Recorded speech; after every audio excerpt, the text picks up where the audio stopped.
जय हिंद साथियों, मैं धीरज सर आप लोग के बीच फिर से एक नया टॉपिक लाया हूं। आज का टॉपिक है एम्ब्रियो सैक यानी कि स्ट्रक्चर ऑफ एम्ब्रियो सैक। आज जो है हम लोग भ्रूण कोश की संरचना को देखेंगे। ठीक है, कुछ लड़का लोग बहुत आजकल क्लास में अब्सेंट कर रहा है और उसके गार्जियन के माने गार्जियन कॉल भी कर रहे हैं। ठीक है, उसका पेरेंट्स जो है उन लोगों का कॉल भी करते हैं, सर क्लास नहीं जा रहा है, बहुत तरह की बात है। तो ये जो उम्र होता है ना 14 से लेकर के 16 साल वाला बड़ा खतरनाक होता है। ये लड़का लोग को सोचता ही नहीं है कि हम क्या कर रहे हैं। ठीक है, इंजॉय में बर्बाद है, इंजॉय में बर्बाद है। तो कहता है कि हमको प्यार हो गया। अरे बेहुदा बकलोलवा, प्यार क्या होता है? उन लोग को मैं कहना चाहता हूँ प्यार हो गया है, बड़का प्यार करता है, प्यार के भूत सवार है तोरा पर है। जब भगवान का प्यार पूरा ना हुआ तो तोहार प्यार पूरा हो जाए है। भगवान का कृष्ण भगवान का प्यार पूरा न होइल तो तू कौन ढक्ची के ढक्कन बारे के तोहर प्यार पूरा हो जाए हैं। प्यार करते हैं, बड़का प्यार करते। ये कौन सा प्यार है भाई? अपना जिंदगी दिख ही नहीं रहा है, प्यार करते।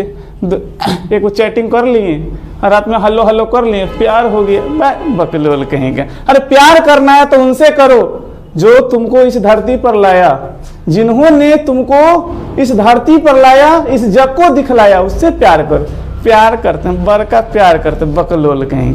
तो आइए हम लोग देखते हैं। और ये लड़का सब छटपटाता ज्यादा है ना, ये उम्र ही है ऐसा, उसका दोष नहीं है, कुछ उम्र का ही दोष है। ठीक है, जो समझदारी इस उम्र में समझदारी रहते हुए भी जैसे 80% लड़के लोगों ने दिमाग में क्या वायरस हो जाता है, पता ही नहीं चलता है कि हम क्या कर रहे हैं नहीं कर रहे हैं, उसका परिणाम बाद में पता चलता है। ठीक है, तो आप लोग जो है ना थोड़ा सा समझ के चलिए और ठंडक दिमाग से सोचिए कि यह जो कहने का मतलब यही उम्र होता है, इसमें जो है जो कंट्रोल करके चलता है, यानी कहने का मतलब है कि रिलैक्स होकर के ठंडे दिमाग से सोचता है और अपनी समझदारी से काम लेता है ना, वो लाइफ में कुछ कर पाता है। अभी हाई हेलो के चक्कर में करेगा, फटल का जीन्स सब भौंत छिलवा के हिन्ने हुन्ने साइकिल से हरिया कट मारब तो वही चल जाएगा 3 नंबर गियर में। ठीक है, तो अभी जो है समझदारी से काम लीजिए, यही उम्र होता है लाइफ बनने का।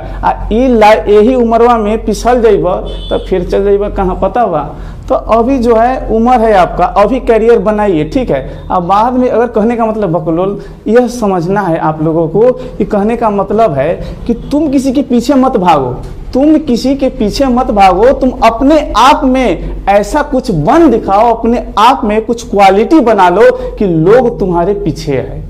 अरे तुम क्यों भागते हो लड़कियों के पीछे बकलोल, क्यों भागते हो तुम लोग? तुम अपने आप में ऐसा क्वालिटी बना लो, ऐसे अपने लाइफ को सेट करो कि एक पर एक हजार आए और हम इग्नोर करें। ऐसा क्वालिटी पैदा करो अपने आप। होकरा पीछे कर ले, होकरा पीछे परसों होकरा पीछे बकलोल कहीं क्या, ये सब छोड़ो, अपने कैरियर के बारे में सोचो। ठीक है, तो आइए हम देखते हैं एम्ब्रियो सैक का स्ट्रक्चर।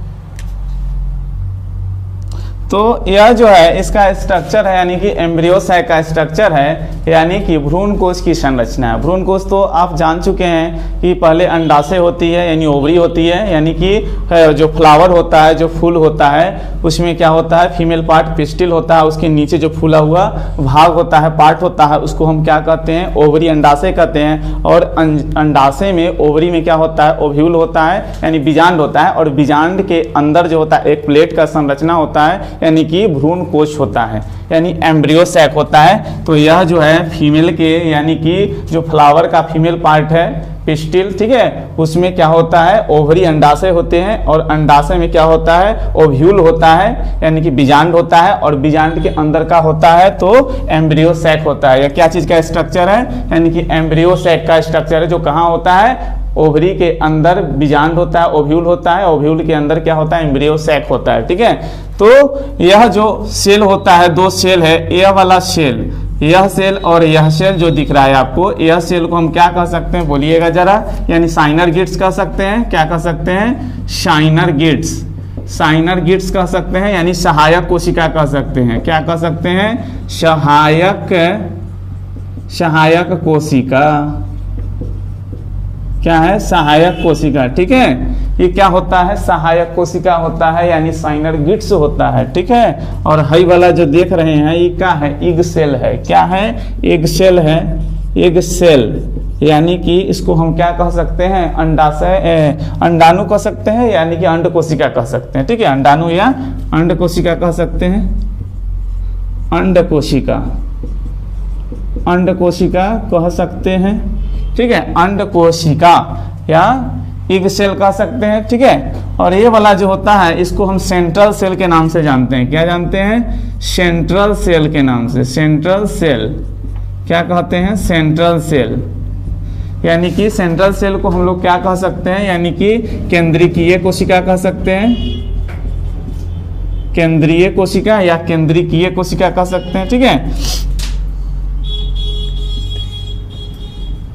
केंद्रीय कोशिका,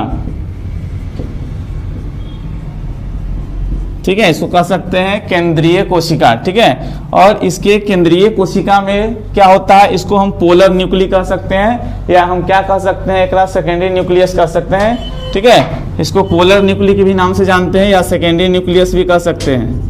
सेकेंडरी न्यूक्लियस, सेकेंडरी न्यूक्लियस भी कहते हैं, यानी कि द्वितीयक केंद्रक, द्वितीयक केंद्रक,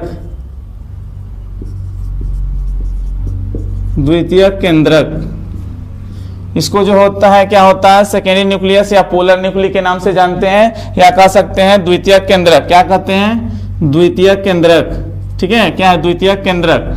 और यह जो तीनों का तीनों सेल होता है इसको क्या कहते हैं? क्या कहते हैं? बोलिए जरा, पढ़े हैं ना। इसको कहते हैं एंटीपोडल सेल। क्या बोलते हैं? Antipodal cell. एंटीपोडल सेल यानी कि एंटीपोडल सेल को हम लोग हिंदी में क्या कह सकते हैं? तो एंटीपोडल सेल को क्या कह सकते हैं? प्रतिव्यासांत कोशिका, प्रतिमुख कोशिका, प्रतिध्रुवीय कोशिका, ठीक है। इसको आप लोग कह सकते हैं प्रतिध्रुवीय कोशिका, प्रतिध्रुवीय कोशिका, प्रतिध्रुवीय कोशिका के नाम से भी जाना जाता है। प्रतिव्यासांत कोशिका, प्रतिमुख कोशिका, ठीक है, प्रतिध्रुवीय कोशिका, ठीक है। एंटीपोडल सेल, तो यह जो था आपका स्ट्रक्चर था क्या चीज का? यानी कि एम्ब्रियो सैक का स्ट्रक्चर था। जो यह क्या है? एक बात याद रखिएगा, जो एग सेल होता है उस किस छोर होता है? यानी कि यह जो एम्ब्रियो सैक है तो बीजांड द्वार का, बीजांड यानी ओव्यूल के किस साइड में जो होता है एग सेल प्रेजेंट होता है, यानी कि उपस्थित होता है। तो एग सेल इधर है तो इसको माइक्रोपाइल एंड कह सकते हैं। क्या कह सकते हैं? माइक्रोपाइल एंड, माइक्रोपाइल एंड, ठीक है। यानी कि इसको कहते हैं बीजांड द्वार, ठीक है। एग सेल किधर होता है? माइक्रोपाइल एंड की ओर होता है।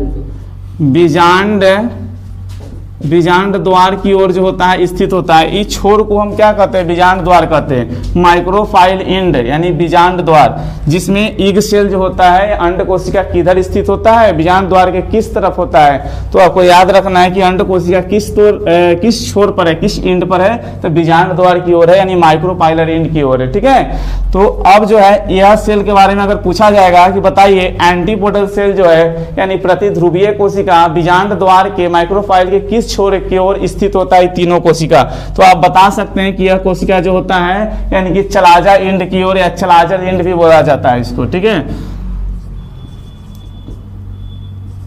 चलाजा या चलाजल एंड भी बोलते हैं, चलाजल एंड, ठीक है। इसको हम कह सकते हैं निभाग द्वार की ओर, ठीक है। क्या है इसका हिंदी? निभाग द्वार, निभाग द्वार किधर होता है? निभाग द्वार की ओर होता है, यानी कि चलाजल एंड की ओर, ठीक है। चलाजल एंड या चलाजा एंड कहते हैं। तो आप जो है यह पूछा जाएगा स्ट्रक्चर कि बताइए एग सेल अंड कोशिका किधर होता है? तो माइक्रोपाइल या माइक्रोपाइलर एंड की ओर होता है एग सेल। और तीनों ये जो सेल है एंटीपोडल सेल वो किधर होता है? तो चलाजल एंड की ओर होता है या चलाजा एंड की ओर होता है, ठीक है। तो फिर मिलते हैं नेक्स्ट वीडियो में।